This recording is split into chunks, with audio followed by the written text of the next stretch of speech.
ప్రస్తుత మార్కెట్లో సన్న వరి ధాన్యానికి రికార్డు స్థాయిలో ధర పలుకుతుంది. క్వింటాల్ సన్న వడ్ల ధర 3,500 లభిస్తోంది. ప్రభుత్వ మద్దతు ధర కంటే అధికంగా బయట మార్కెట్లో ధర పలకడంతో రైతులు పెద్ద ఎత్తున వరి ధాన్యాన్ని విక్రయిస్తున్నారు. వ్యవసాయ మార్కెట్లలో చరిత్రలో ఎన్నడూ లేని విధంగా భారీ స్థాయిలో రేటు పలుకుతుంది. గత సీజన్లో క్వింటాల్కు 2,600 మాత్రమే ధర పలికింది.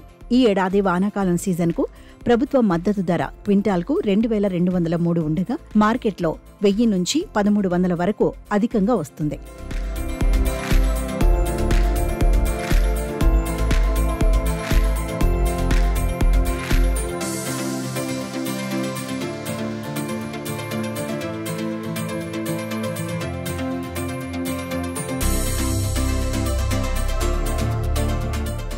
రైతులు దొడ్డు రకం వరిని ఎక్కువగా సాగు చేయకపోవడంతో సన్న రకం వడ్లకు డిమాండ్ పెరిగింది. హైదరాబాద్తో పాటు ఆంధ్రప్రదేశ్, రాయచూర్ తదితర ప్రాంతాలకు ఇక్కడి నుంచి వడ్లకు కొనుగోలు చేసి తీసుకుపోతున్నారు. దీనికి తోడు గత బీఆర్ఎస్ ప్రభుత్వంలో ముఖ్యమంత్రి తీసుకున్న చర్యలు రైతులకు ఫలితాలనిస్తున్నాయి. దీంతో రైతులు మార్కెట్ యార్డులకు వడ్ల బస్తాలతో పోటెత్తుతున్నారు. రంగారెడ్డి జిల్లాలో ఈ వానాకాలం సీజన్లో రైతులు 1,30,751 ఎకరాల్లో వరి సాగు చేయగా 3.34 లక్షల మెట్రిక్ టన్నుల ధాన్యం దిగుబడి వస్తుందని అధికారులు అంచనా వేస్తున్నారు. అన్ని మార్కెట్లలో పెద్ద మొత్తంలో ధర లభిస్తుండటంతో రైతులు సంతోషం వ్యక్తం చేస్తున్నారు.